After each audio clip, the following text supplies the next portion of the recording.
RBS degree college मेजा खास के online platform पे सभी छात्रों को हम हार्दिक स्वागत करते हैं।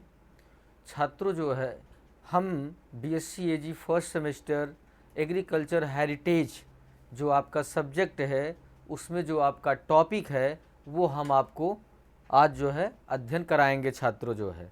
ठीक है, आइए चलते हैं। जो हमारा टॉपिक है जो है वो है क्रॉप वियोग इन इंडिया एंड वर्ल्ड जो है। ठीक है छात्रों, ये हमारा जो है टॉपिक है जो है जिसमें हमारा भारत तथा विश्व में फसल जल यात्रा, जो हमारी फसल जल यात्रा थी जो है विश्व का जो है उसमें क्या क्या चीज़ें जो है वैज्ञानिकों ने जो है आधुनिक एग्रीकल्चर या आधुनिक खेती के विषय में जो उन्होंने आगे चलकर बताया है उसको हम आपको अध्ययन करवाएंगे छात्रों जो है। ठीक है, आइए हम लोग चलते हैं स्क्रीन पर। जो हमारा भारत जो कृषक क्षेत्र है उसमें जो है इंडियन एग्रीकल्चर रीजन्स जो है, इसमें जो है भारत एक विशाल देश है और विभिन्न भौगोलिक स्थितियों के साथ संपन्न होता है। कृषि क्षेत्र में क्षेत्रीय विभिन्नताएं पाई जाती हैं।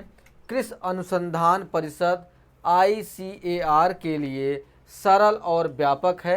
भारत को निम्नलिखित कृषि क्षेत्रों में विभाजित किया जा सकता है।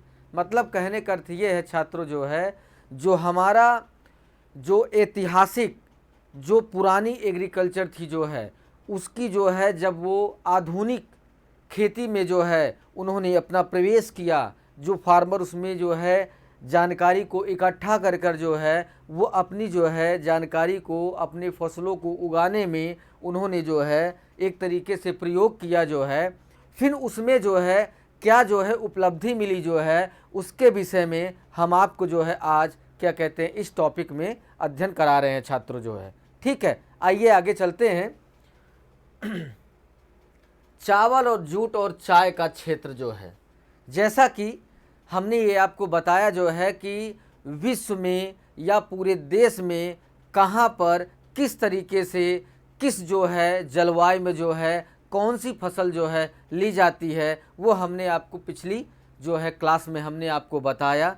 जो उसके आगे का जो प्रभाव पड़ता है उसके अकॉर्डिंग जो क्षेत्र है, क्षेत्र के अकॉर्डिंग जो है किस तरीके खेती की जाती है उसके विषय में हम आपको उस क्षेत्र के विषय में हम आपको जानकारी देंगे जो है छात्रों। ठीक है, आगे चलते हैं।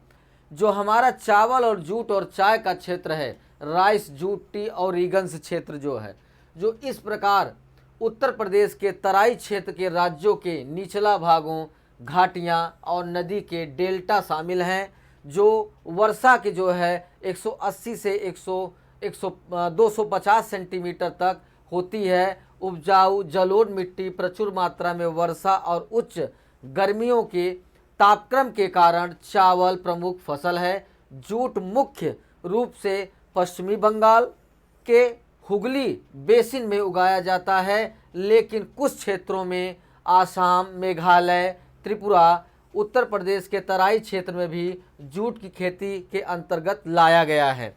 चाय मुख्य रूप से पश्चिमी बंगाल, त्रिपुरा, आसाम, दार्जिलिंग और की जलपाईगुड़ी क्षेत्रों में उगाई जाती है। नारियल तटीय क्षेत्रों में उगाया जाता है। आम, अनानास, केला तथा संतरा मुख्य फसलें ये जो है चावल, जूट, चाय क्षेत्रों में सबसे ज़्यादा इन क्षेत्रों में उगाई जाती है छात्रों जो है। मतलब कहने का अर्थ ये है छात्रों जो है कि जो चावल का क्षेत्र हमारा है वहाँ पर जो है जो हमारी वर्षा होती है वो 100 से 80 से लेकर 250 तक होती है और उसमें जो है कई जो है घाटियों, नदियों के किनारे और तराई क्षेत्रों में जो है इनकी जो है खेती की जाती है छात्रों जो है। ठीक है, आगे चलते हैं। जो दूसरा हमारा है गेहूं और गन्ना क्षेत्र जो है, वीट और शुगर केन रीजन्स, अधिकांश क्षेत्रों में अधिक उपजाऊ जलोढ़ मिट्टी है। वर्षा गर्मी में माध्यम है, जिसका बड़ा हिस्सा दक्षिणी पश्चिमी मानसून के कारण गर्मियों में होता है। कुछ वर्षा सर्दियों में पश्चिमी मानसून के कारण होता है। मतलब कहने का अर्थ ये है छात्रों जो है कि कि जो हमारा गेहूं और गन्ना क्षेत्र है वहाँ पे जो है उच्च तापमान जहाँ पे ज़्यादा है वहाँ पे इसकी खेती सबसे ज़्यादा होती है। ठीक है, आगे इस क्षेत्र में मुख्य रूप से गेहूं गन्ना की खेती की जाती है। भारत का मुख्य गेहूं बेल्ट पंजाब, हरियाणा, उत्तर प्रदेश, उत्तर पूर्वी राजस्थान के क्षेत्रों तक फैली हुई है। गन्ना मुख्य रूप से उत्तर प्रदेश, बिहार के निकटवर्ती भागों में उगाया जाता है। चावल, दालें और मक्का महत्वपूर्ण फसलें हैं। मतलब कहने का अर्थ ये है छात्रों जो है कि जो हमारा क्या कहते हैं गेहूं और गन्ना, ठीक है, जो इसका क्षेत्र है वो जो है ज़्यादातर जो है हमारे क्या कहते हैं पंजाब, हरियाणा, उत्तर प्रदेश के क्षेत्रों में सबसे ज़्यादा होता है। उसके बाद गन्ना जो है उत्तर प्रदेश, बिहार के निकटवर्ती भागों में जो है सबसे ज़्यादा जो है इसकी फसल ली जाती है छात्रों जो है। ठीक है, आगे चलते हैं। जो कपास की खेती, कॉटन का रीगन एरिया जो होता है, क्षेत्र होता है, वो जो है यह डेक्कन पठार के काली कपास मृदा वाले क्षेत्रों में हुआ है, जहां वर्षा 75 से 100 सेंटीमीटर तक होती है। कपास के अतिरिक्त ज्वार, बाजरा, चना, गन्ना, गेहूं आदि फसलें भी उगाई जाती हैं। मतलब कहने का अर्थ ये है कि जो हमारा ड्रैगन का पठारी एरिया जो है वो काली जो है मिट्टी का जो है क्षेत्र है, जहाँ पे सबसे ज़्यादा कपास की खेती जो है की जाती है छात्रों जो है। ठीक है, आगे जो है मक्का, मोटी फसलें जो क्षेत्र है मेज और केयर्स ग्रेन रीजन्स जो है, जो पश्चिमी राजस्थान, उत्तरी गुजरात इस क्षेत्र में शामिल हैं। वर्षा 50 सेंटीमीटर से कम होती है। कृषि केवल सिंचाई की सहायता से संभव है। मक्का मुख्य रूप से मेवाड़ में उगाई जाती है। मतलब कहने का अर्थ ये है छात्रों जो है कि जो हमारा मक्का और मोटे फसलों के जो क्षेत्र हैं वो जो है ज़्यादातर जो है 50 सेंटीमीटर से कम जहाँ पे वर्षा होती है वहाँ पे सबसे ज़्यादा उगाई जाती है जो है। ठीक है छात्रों, आगे चलते हैं। बाजरा और तिलहन का क्षेत्र जो है ये जो है इस क्षेत्र में कर्नाटक का पठार, तमिलनाडु का भाग, दक्षिणी आंध्र प्रदेश, पूर्वी केरल का क्षेत्र शामिल है, जहां पे वर्षा 75 से 125 सेंटीमीटर तक होती है। बाजरा, रागी और ज्वार की खेती भी की जाती है। मतलब कहने का अर्थ ये है छात्रों जो है कि जो हमारा बाजरा और तिलहन का क्षेत्र है वहाँ पे 75 से 125 सेंटीमीटर की जो वर्षा होती है वहाँ पे जो है ज़्यादातर आपके पठारों और क्या कहते हैं तमिलनाडु के भाग, दक्षिणी आंध्र प्रदेश के क्षेत्रों में जो है सबसे ज़्यादा ये बाजरा और तिलहन की खेती की जाती है, जहाँ पे वर्षा की जो एक वार्षिक वर्षा की जो एक क्राइटेरिया है वो जो है 75 से 125 सेंटीमीटर तक का ही है, जहाँ पे फसलों को उगाया जाता है छात्रों। ठीक है, आगे जो है फल और सब्जियों का क्षेत्र जो है, ठीक है, फ्रूट एंड वेजिटेबल रीजन्स, यह क्षेत्र पश्चिमी कश्मीर की घाटी से लेकर पूर्वी तक असम तक फैली हुई है। वर्षा 60 से 200 सेंटीमीटर तक होती है। सेब, आंडू, चेरी, बेर, खुबानी पश्चिम में उगाए जाते हैं। इसके अलावा चावल, मक्का, आलू, मिर्च और सब्जियां भी उगाई जाती हैं। मतलब कहने का अर्थ ये है छात्रों कि जो हमारा फल और सब्जियों के जो क्षेत्र है जो है वो कश्मीर की जो है एकदम जो है किनारे के भाग हैं, जो कि जहाँ पे क्या कहते हैं सेब हो गया, आंडू हो गया और चेरी हो गया, इन सब चीज़ों की जो फसलों का जो है उगाने का क्षेत्र है वो कश्मीर की घाटी का क्षेत्र है जो है, जहाँ पे इन्हें सबसे ज़्यादा उगाया जाता था जो है। ठीक है, आगे चलते हैं। जो बाजरा और तिलहन का क्षेत्र है, ठीक है, मिल्चेस और ऑयल सीड रीजन्स, इस क्षेत्र में कर्नाटक का पठार, तमिलनाडु का भाग, दक्षिणी आंध्र प्रदेश, पूर्वी केरल का क्षेत्र शामिल है, जो कि वर्षा में 75 से 125 सेंटीमीटर तक की वहाँ पे वार्षिक वर्षा होती है, जो इन फसलों का उगाने का क्षेत्र कहा जाता है। ठीक है, उसके बाद सब्जी, जो फल और सब्जियों का जो एरिया है जो है वो भी जो है एक तरीके से कश्मीर घाटी के जो है क्या कहते हैं किनारे का क्षेत्र है, जहाँ पे सारी फसलें जो ठंडे प्रदेशों में ली जाती है वहाँ पे इन सब चीज़ों की खेती होती है छात्र जो है। ठीक है, आगे जो विश्व की खेती का प्रकार है, ठीक है, मतलब जो हमारे प्राचीनतम जो खेती की जाती थी उसमें जब वो परिवर्तन आया, टेक्निकल का युग आया जो है, फिर वो धीरे धीरे एक विश्व के स्तर की जो खेतियाँ होती थी जो है, उस समय की जो खेती का प्रकार है जो है, टाइप्स ऑफ वर्ल्ड का जो है वो हम आपको बता रहे हैं। घुमंतु, खाना बदोशी पशुपालन, सहारा, सऊदी अरब, इराक, ईरान, अफ़गानिस्तान, मध्य एशिया, मंगोलिया और चीन के सुदूर इलाकों में घुमंत पशुपालन का अभ्यास किया जाता था।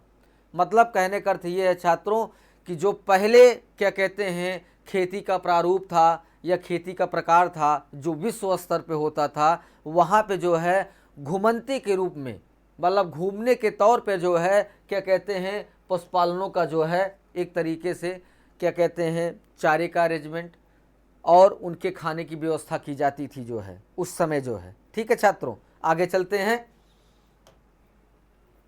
पशुधन पालन का लिव स्टॉक रेंसिंग जो है, इस प्रकार के कृषि के क्षेत्रों में पशुपालन अपेक्षाकृत बरसात के भागों में किया जाता था। भेड़ को कम बरसात के भागों में पालन किया जाता था और बकरियां, ऊंट कम वर्षा और गर्म क्षेत्रों में पाले जाते थे। मतलब कहने का अर्थ ये है छात्रों, जो प्रकार है क्या कहते हैं एक तरीके से जो है स्तनधारी जीवों को जो है पालने का जो है, वहाँ पे जो है जहाँ पे कम वर्षा होती थी वहाँ पे जो है ऊंट और भेड़ियों को जो है एक तरीके से पालन किया जाता था, और जहाँ पे बरसात कम होती थी वहाँ भेड़ों का पालन किया जाता था। ठीक है छात्रों, आगे जो वाणिज्यिक डेयरी खेती, ठीक है, जिसे हम कमर्शियल डेयरी फार्मिंग बोलते हैं। वाणिज्यिक डेयरी फार्मिंग का प्रकार फ्रांस, ब्रिटेन, आयरलैंड के पश्चिमी तट, ग्रेट लैक्स क्षेत्र, संयुक्त राज्य अमेरिका के उत्तर पश्चिमी और दक्षिण पूर्वी ऑस्ट्रेलिया और न्यूजीलैंड में किया जाता था। इन क्षेत्रों में पूरे वर्ष वर्षा होती और अच्छी गुणवत्ता पौष्टिक घास का उत्पादन होता है। मुख्य रूप से मवेशियों और कुक्कुटों का पालन भी किया जाता है। यह क्षेत्र अच्छी गुणवत्ता वाले दूध उत्पादों के लिए भी जाना जाता है। मतलब जो हमारी वाणिज्यिक डेयरी फार्मिंग थी जो है, वहाँ पे जो है जो पालने का एक तरीका था जो है, वो चीज़ जो है कई जगह जो है जैसे न्यूजीलैंड हो गया, ब्रिटेन हो गया, फ्रांस हो गया, आयरलैंड हो गया, यहाँ पे जो है जो पशुपालन की जो एक व्यवस्था होती थी, दूध की एक व्यवस्था होती थी जो है, वहाँ पे जो है एक अच्छे खासे अरेंजमेंट और ठंडे प्रदेशों में इसकी जो है अच्छे खासे जो है पालन पोषण होता था। और उस फार्मिंग डेयरी के थ्रू जो है, उस फार्मिंग डेयरी के थ्रू जो है हम दूध का भी जो है एक उत्पाद को जो है एक व्यवस्था में रखते थे जो है, जिससे हमें एक क्या कहते हैं आय की अच्छी व्यवस्था होती थी जो है, जिससे हम अपने जीवन का भरण पोषण बहुत अच्छे तरीके से करते थे छात्रों। ठीक है, आगे वाणिज्यिक फसल और पशुधन खेती, commercial crop and live stock farming. इस प्रकार की कृषि मध्य यूरोपीय मैदानी इलाकों में समशीतोष्णीय शुष्क महाद्वीपीय जलवायु और पूराल के पूर्व में बैकल के झील तक प्रचलित थी। इस प्रकार गर्मियों में बारिश कम होती है। जई, जौ, राई, सनई, आलू, अन्य जड़ फसलों और गेहूं पैदा करने वाली फसलें उगाई जाती थी। मतलब कहने का अर्थ ये है छात्रों, जहाँ पे वाणिज्यिक फसल और पशुधन की खेती होती थी वहाँ पे गर्मियों में जब बारिश कम होती थी जो है, तो वहाँ पे जो है ज़्यादातर आपके क्या कहते हैं जई, जौ, राई, आलू, इन सब चीज़ों की खेती की जाती थी जो है। ठीक है, आगे वाणिज्यिक अनाज खेती, कमर्शियल ग्रेन फार्मिंग।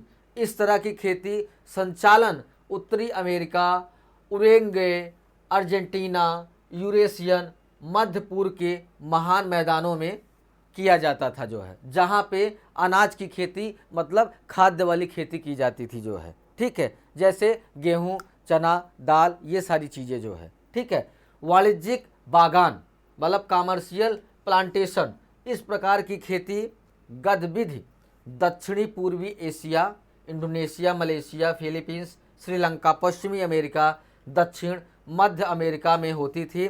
मुख्य फसलों में चाय, कॉफ़ी, रबड़, कोको, नारियल और गन्ना शामिल होते थे।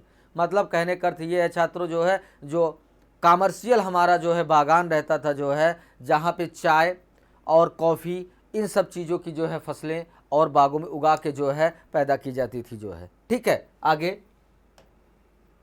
वाणिज्यिक बागवानी, कमर्शियल गार्डनिंग।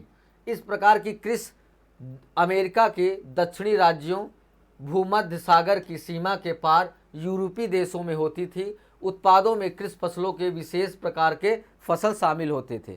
मतलब कहने का अर्थ ये है छात्रों कि जो हमारी बागानी होती थी, गार्डनिंग होता था जो है, वो ज़्यादातर अमेरिका के जो है दक्षिणी राज्यों में सबसे ज़्यादा होता था जो है। ठीक है, आगे स्थानांतरण खेती, शिफ्टिंग कल्टीवेशन। यह दक्षिणी अमेरिका, अफ्रीका, भारत और वन क्षेत्र में म्यांमार, दक्षिणी चीन के बेल्ट में प्रभावित कृषि का एक निर्वाह प्रकार है। यह कम उत्पादकता के साथ साथ एक अवैज्ञानिक, बेकार और असक्षम कृषि अभ्यास है, जिसमें प्राचीन तकनीकों और मूल यंत्रों का उपयोग किया जाता था।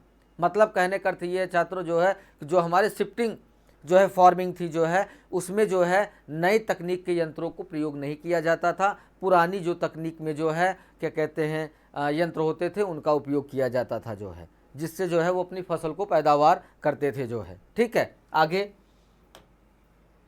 गहन निर्वाह खेती, इंटेंसिव सब्सिस्टेंसी कल्टीवेशन। यह दक्षिणी पूर्वी एशिया में प्रचलित है। मुख्यतः मानसून क्षेत्र में लाल और जलोढ़ मिट्टी के साथ खेती की जाती थी। इस प्रकार के सभी प्रकार के भू रूपों में प्रचलित था। मतलब कहने का अर्थ ये है छात्रों जो है कि जो हमारी क्या कहते हैं खेती का एक प्रारूप रहता था गहन निर्वाह की खेती का जो है, वहाँ पे जो है ज़्यादातर जलोढ़ मिट्टी और लाल मृदाओं का ही भू रूप पाया जाता था, जिसमें जो है किसान अपनी खेती करते थे, अपने फसलों को उगाते थे जो है। ठीक है छात्रों, यहाँ पे ये टॉपिक आपका समाप्त होता है। हम नई टॉपिक के साथ जो है अगली क्लास में उपस्थित होंगे छात्रों। चलिए सभी छात्रों को हमारा धन्यवाद।